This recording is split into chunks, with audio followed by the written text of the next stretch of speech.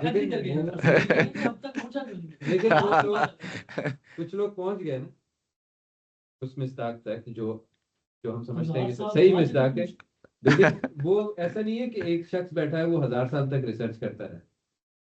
جو بھی ریسرچ کرنے بیٹھے گا اور وہ اگر اس پہ ریسرچ کا حق ادا کرے گا تو پہنچ جائے گا. اچھا وہ پہنچ کے مشکل بات تو نہیں ہے، یہ تو نہیں ہو سکتا کہ سب فرائی صاحب نے کی ہو لکھ نہیں، بہت ساری نہیں مل یہ جاتی جو ہے. جملہ ہے وہاں پر وہ جو سورہ فجر کے اندر خاص طور پر والشفع والوتر، اور اس سے پہلے جو ہے والفجر ولیال والعشر، یہ 3 چیزوں کا مصداق انہوں نے چاند کے 10 راتیں جی جی ہاں جی اور پھر 29 اور 30 کا مہینہ کیا ہے. جی جی یہ جو اس کو وہ اس سے ریلیٹ کر رہے ہیں ان آیات کو، جی جی کہ اس کا مطلب وہ چیزیں ہیں، ذوالحجہ وہ کی جو نام. چیز ہے وہ کیا سامنے والے کے سامنے تھی کہ ان آیت سے مراد وہ چیز مراد ہے.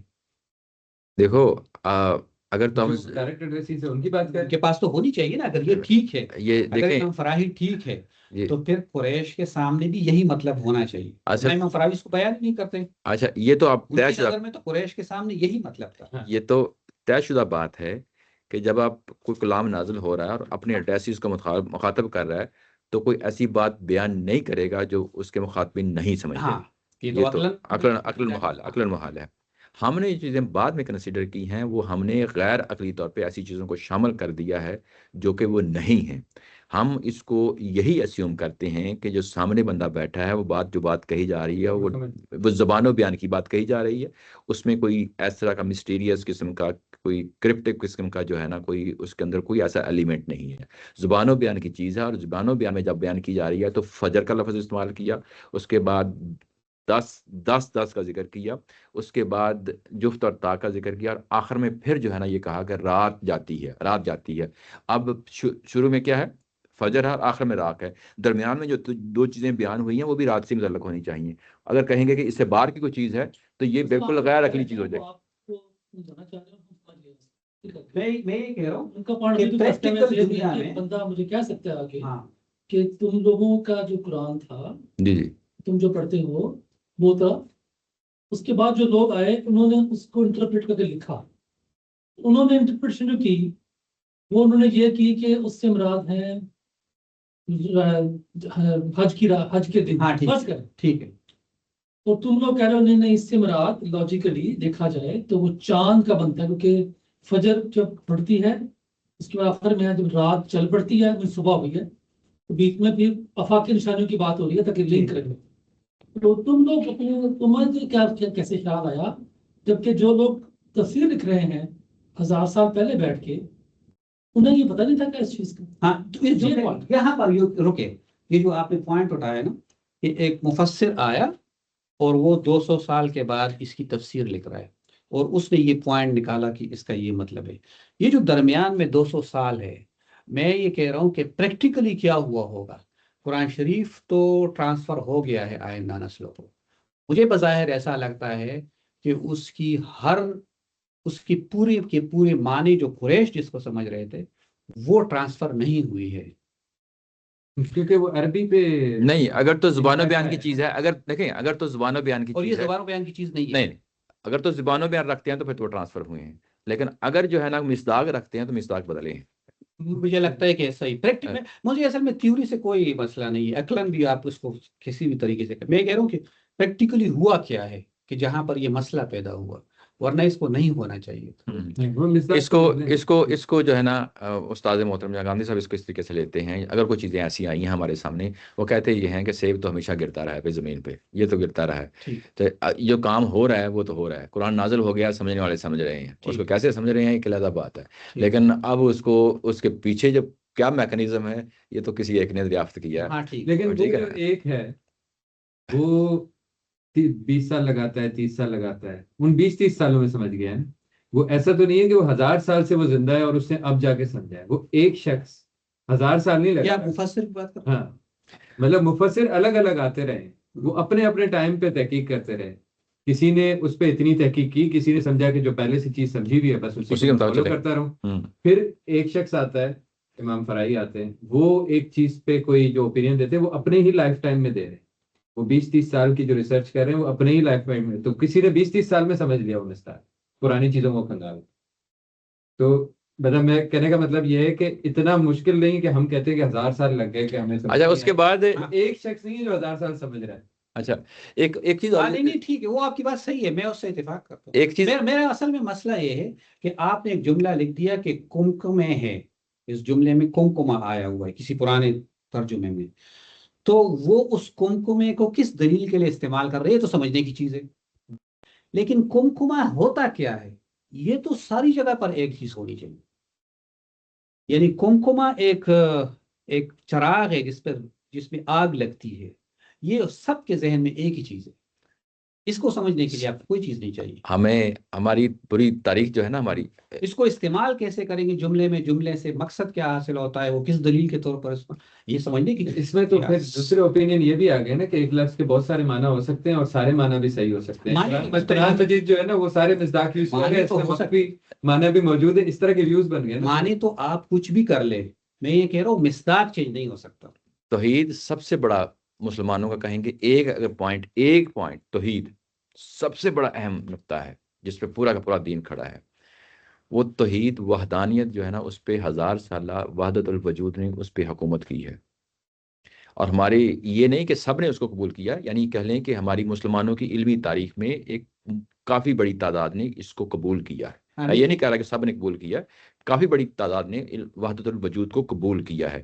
وحدت الوجود کو آج ہم جس طریقے سے سمجھتے ہیں، اس زمانے میں لوگ جو ہے نا 1000 سالہ تاریخ میں اس طرح نہیں سمجھتے تھے، یعنی وہ اس میں چھلانگ لگا چکے تھے. وحدت الوجود کا مطلب یہ ہے کہ پوری کائنات ہی خدا ہے، یا اپنے وجود میں ہی خدا ہے، یعنی ایک ہی وجود ہے. اللہ تعالیٰ کی ذات کو اور کائنات کو علیحدہ علیحدہ نہیں کیا جا سکتا، اس لیے یہ وحدت الوجود ایک ہی وجود رکھتی ہے. یہ اپنے اندر ایک انتہا درجے کا شرک رکھتا ہے، لیکن اس نظریے نے بھی بہت عرصہ حکومت کی ہے مسلمانوں میں. تو یہ کہیں کہ مصداق ہمیشہ ایک رہا ہے، یہ بھی بڑا جو ہے نا کنفیوزنگ. نہیں، میں تو یہ کہتا ہوں کہ اگر کوئی چیز درمیان میں چینج ہوئی ہے تو وہ بھی ہمارے پاس، یہ جو آپ نے ایک مثال دی اس کا بھی ہمارے پاس تاریخی ثبوت موجود ہے کہ ایک وقت میں آ کر یہ چیز پیدا ہوئی ہے. لیکن ہمیں اس سے پہلے صحابہ کرام کی توحید کے بارے میں معلوم ہے، تو وہ چیز تو ہمیں کلیئر ہے کہ ہاں درمیان میں کوئی چیزیں چینج ہوئی ہے، لیکن کوئی چیز ابتدا سے ہی موجود نہیں ہے. نہیں، ایسا بھی نہیں ہے. اگر آپ دلیلیں پڑھیں گے تو کہیں نہ کہیں آپ کو مل جائے گی. کہتا ہوں کہ ہوگی، لیکن میں سامنے ہمارے سامنے نہیں ہے، نمایاں طور پہ جو ایسا ہو نہیں سکتا. لیکن وہ لے آئے نا اس طرح کی چیزیں، پھر مصداق بتایا نا، اسی لیے مجاہد نے بتایا، اپیل کر رہا ہے، وہ عقل کو تو اپیل کر رہا ہے. تو یہ تو بڑی اچھی چیز ہے، ہمارے سامنے آ گئی ہے. میں نے پہلی دفعہ ساجد حمید صاحب سے سنا تو مجھے حیرانگی ہوئی تھی یار یہ کیا چیز ہے. مطلب تو لیکن یہ چیز جو ہے نا آج ہم نے پڑھی ہے، دو چیزیں پڑھی ہیں. ایک چیز پڑھی حروف مقطعات، یہ بھی ظاہر ہے کہ اس پہ ہم قطعی طور پہ نہیں کہہ سکتے، لیکن جو قسم کی پہلو ہے یہ اصل میں یہ یوں کہہ لیں کہ اس کو ابھی بڑے پیمانے پہ لوگوں نے اس کو اختیار کر لیا اور کر رہے ہیں. جس کے علم میں پہنچ رہا ہے یہ اپنی حکومت منوا رہا ہے. یعنی حمید الفرائی صاحب کا جو قسموں کے حوالے سے جو نقطہ نظر ہے نا، یہ اب بڑے واضح طور پہ جو ہے نا اپنے نتائج دکھا رہا ہے. یہ انوینٹ کیا ہے، دریافت کیا ہے، دریافت کی ایکسپلور کیا ہے. سوچتا ہے کہ اتنے 1000 سالوں کے بعد ہاں کیا اس سے پہلے کسی کو یہ خیال نہیں آیا یار اس کو. لوگ ہم پہ پوچھتے ہیں نا، سب لوگ جو باتیں کر رہے ہیں. جی جی، اگر آپ کسی کو بتائیں گے یا اپنے بات کریں گے بھی میرا بلیف یہ ہے کہ قرآن پاک کی قسم جو ہے نا وہ ایک گواہی کے طور پہ ہے کہ جس کو سمجھو کہ یہ چیز، جی جی، تو یہ جو کانسیپٹ ہے یہ بہت ڈفرینٹ ہے جو ہم قسم کھاتے ہیں عام طور پہ کہ جو چیز ہمارے لیے بڑی معتبر ہے. تو اس کا کہتا ہے کہ یہ اس سے پہلے ہمارے جو علماء گزرے ہیں جنہوں نے تفسیر لکھی ہے انہوں نے اس چیز کو کیوں نہیں لکھا. ہو سکتا ہے انہوں نے اصل میں اتنا غور و تدبر نہ کیا. اصل ہوتا یہ ہے کہ ہر دور جو ہے نا شخص کا جو رائٹر ہے نا ہر دور کا، وہ اپنے موجودہ ماحول میں جو ہے نا وہ لکھ رہا ہوتا ہے. ان کو ضرورت محسوس نہیں ہوئی، سیدھی سی بات ہے کہ ان کو ضرورت محسوس نہیں اس چیز کی ہوئی. اگر پیدا نہ ہوئے ہوتے تو مودودی صاحب کی آدھی کتابیں نہیں پرنٹ ہوتی، بلکہ ان کی پوری تاریخ ہی نہ ہوتی. حالات پیدا ہو گئے تو مودودی صاحب نے لکھا. اچھا ویسے بھی حمید الفرائی صاحب نے جو کچھ بھی کیا یہ بھی حالات کی پیداوار ہے، ایسا نہیں ہے.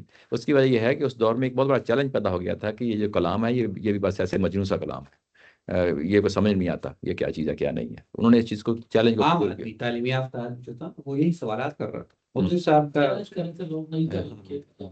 تو یہ ہر دور کی ہوتا ہے. اچھا یہ اب بے شمار چیزیں جو نا، کیونکہ ہم حکومت میں تھے نا، دنیا میں حکومت کر رہے تھے، ہمیں کیا ضرورت تھی اتنی تحقیق کرنے کی. بس بات ہاں، بتا ہمارے پاس اور بہت سارے کام کرنے کے لیے تھے تو جب ضرورت پڑتی ہے تبھی بندہ تحقیق کرتا ہے نا. جب اس لیکن تحقیق زیادہ تر تحقیق تو تب ہوئی ہے جب حکومت پہ تھے باقی. ہاں، جو بغداد میں جو ہاؤس آف میں نالج تھا، میں سمجھ رہا ہوں. جب وہ گرا ہے عثمانی پھر تو تو اس کے کچھ بعد تحقیق ختم ہوا. نہیں کچھ ہاں. پہلو ایسے ہمیشہ رہتے ہیں جس کو لوگ فار گرانٹڈ لے لیتے ہیں. ہاں جس طرح یہ جو رسولوں کے دور میں جو ہے نا جو تلوار کے ذریعے عذاب آتا ہے، اس کا میں نے فار گرانٹڈ لیا ہوا تھا کیونکہ یہ حکومت سے تعلق رکھتا تھا. ہم یہی کہتے تھے دنیا پہ ہم جو ہے نا کفر اور شکر کا ہاں صحیح ہے. خاتمہ کریں گے. لیکن جب آج کے دور میں آ کے فکر فراہی کہتی ہے تو لوگوں کے لیے چمبے کی بات لگتی ہے، او یہ تو ہماری جہاد کو روک رہے ہیں، انہوں نے جہاد کو جو نا آلموسٹ ختم کر دی ہے. ہاں صحیح. یہ تو وہ اس لیے کہ حکومت میں تھے، ایک کلچر تھا، اس کلچر میں یہ چیز چل جاتی تھی، لیکن اب نہیں چلتی. اب مطلب یہ ہے کہ اب دلیل دینی پڑتی ہے کہ میں کسی کو تفسیر تبری جو سب سے پہلی تفسیر ہے، ہاں اس میں یہ واللیل والعشر اسی میں وہ اصل ان کی اپنی آرات تھوڑی ہوتی ہیں اس میں تبری. انہوں نے جو زمانے میں سنا اچھا، وہی بیان کیا ہوا ہے. انہوں نے اپنی کتاب جو تاریخ لکھی ہے نا، اس میں اس کے دیباچے میں لکھ دیا ہے کہ میرا کام بحیثیت مورخ، ہاں میرا کام بحیثیت مورخ یہ ہے کہ جو کچھ بھی کاٹ کباڑ معاشرے میں اس وقت پایا جاتا ہے، لائبریری بنا. جو کچھ بھی مجھے جو ہے نا مل گیا ہے. اصل میں اگر آپ احادیث کے دور کا زمانہ جب کمپائلیشن ہو رہی ہے اس میں بھی دیکھ لیں تو انہوں نے بھی اسی نقطہ نظر کو سامنے رکھا ہے کہ جو بھی جھوٹی سچی کوئی حدیث آ گئی ہے بس لکھ لو، اس کے بعد دیکھیں گے کہ سچی ہے جھوٹی ہے، بس لکھتے جاؤ. قرآن پاک کا ڈے ون سے جو مستاق تھا یا جو ہے وہ آپ پہ چھوڑ دیا گیا انسان پہ. تو زبان وہ اصل میں چیز ٹول کیا ہے؟ اصل ٹول جو اس کا کریئر ہے وہ تو زبان بیان ہے، زبان و بیان ہے نا. جب زبان و بیان ہی اس کا ٹول ہوگا تو پھر اس کے اندر فرق تو آئے گا. فرق تو حمید الدین فرائی صاحب سے امین حسن فرائی صاحب نے بعض جگہوں پہ اختلاف کیا ہے، ایسے ہی غامدی صاحب نے بعض جگہوں پہ اختلاف کیا ہے. باپ نے بیٹے سے کہا کہ پانی لے کے آؤ، جی آج سے 2000 سال پہلے. اور آج ہم پڑھے کہ باپ نے بیٹے سے کہا تھا کہ تم نا چاقو لے کے، جی کیونکہ اس وقت جو ہے نا اس کا مطلب چاقو تھا. جی اور رواج تھا کہ وہ پانی نہیں مانگ رہا تھا، وہ چاقو مانگ رہا تھا. تو حالانکہ اتنا بڑا فرق نہیں ہے. اچھا، ایسا فرق نہ نہیں، قرآن مجید کی سمجھ میں جیسے یہ اگر ہم مثال کے طور پہ اس کو قسم ہی پڑھ کے آگے چلے جائیں تو ایسا نہیں کہ میری زندگی پہ کوئی فرق پڑ جائے گا، میں کوئی احکام فالو نہیں کر سکوں گا. یہ فرق قرآن مجید میں کہیں نہیں ہے. اچھا، یہ جو مصداق ہے کیسے چینج ہوتے ہیں، میں ایک بڑی مثال دیتا ہوں. آج کے زمانے میں یہ بہت بڑا ایشو بن گیا. فرعون، ابھی غزر صاحب کی جو ہے تحقیق سامنے آئی ہے، فرعون کا جو کہا گیا ہے نا کہ تمہارے لیے نشانی چھوڑ دے گی یا بعد میں آنے والوں کے لیے جو ہے نا، خلف کا لفظ وہاں پہ جو ہے استعمال کیا گیا ہے. اچھا، اس کے ابوالکلام آزاد نے اپنی تفسیر میں یہ چیز لکھی کہ اس سے مراد جو ہے نا فرعون کی لاش بعد میں نکلے گی. اچھا، ہاں یہ بہت پاپولر ہم بھی سی یہ میرے خیال سے غازی صاحب نے بھی یہی تفسیر. اچھا، اس تفسیر میں آ کے بہت سارے لوگوں نے یہی سمجھ لیا. غامدی صاحب نے بھی یہی لکھا. اور حیران کن بات یہ ہے کہ مفتی تقی عثمانی صاحب کے والد صاحب کی رائے مختلف ہے اور تقی عثمانی صاحب کی رائے مختلف ہے. باپ اور بیٹے کی رائے بدل گئی وہاں پہ. تقی عثمانی صاحب بھی جو ہے نا یہی لے رہے ہیں کہ اس کی لاش بعد میں آئے گی وقت کے ساتھ بدل گیا. اچھا، اب اس سے پہلے اس کے والد صاحب لکھ چکے ہیں کہ یہ اصل میں بعد کی لاش کی بات نہیں کر رہے بلکہ اسی دور کے جو لوگ ہیں پیچھے رہ گئے تھے ان کے بارے میں بات ہو رہی ہے. تو یہ دیکھیں ابھی مصداق کی دور کا جو گپلا ہوا ہے یہ تو پچھلے 100-150 سال میں ہوا ہے نا. اب آپ اس سے سمجھ لیں کہ یہ سارے اسکالرز ہیں، کوئی کمپیوٹرائز کوئی چیزیں اے آئی نہیں بیٹھی ہوئی وہاں پہ کہ آپ کو پکڑ کے لائے کہ نہیں یہ چیز ہے. یہ ہم نے ویسے یہ عامر غازی صاحب کی جب آئی تھی اس سے پہلے جب میں نے ان کا مقالہ پڑھا تھا انہوں نے تو بہت زبردست دلیلیں دے کے اس کو ثابت کر دیا. تو ہم نے ایک کلاس میں آپ نے کچھ ریفرنس کے لیے اس آیت پہ گئے تھے تو وہاں پر میں نے بولا تھا کہ یہ تو رمسیس کی لاش تو بعد میں نکلی ہے تو اس وقت کے لوگوں کے لیے پھر پتہ ہونا چاہیے تھا. تو یہ ذہن میں آتی ہے چیز کہ بھائی ان کو پتہ ہونا چاہیے تھا کہ ایون صحابہ کرام کو معلوم ہونا چاہیے تھا ورنہ بے تکی آیت ہے وہ. لیکن اس وقت جو ہے جب وہ یہ سوال اس وقت ہمیں نہیں جواب سمجھ آیا کہ اس کا پھر کیا ہوا. ہم آگے بڑھ گئے تھے ہم کسی اور لیکن پھر بعد میں کچھ عرصے بعد عامر غازی صاحب کا جب یہ آیا تو تب سمجھ آئی کہ سوال تو اپنی جگہ پہ بیٹھتا ہے. تو یہ جو بات کہتے ہیں کہ یہ مصداق یا ان کو سمجھ نہیں آئی، یہ تو ایک زمانے میں بھی پرابلم ہو سکتا ہے جس طرح یہ آج کے زمانے ہمارے لیے پرابلم ہو گیا. ٹھیک، چلیں اسی کے ساتھ ختم کرتے ہیں انشاءاللہ اگلی دفعہ پھر حاضر ہوں گے. جزاک اللہ خیر. کوشچن ہے جی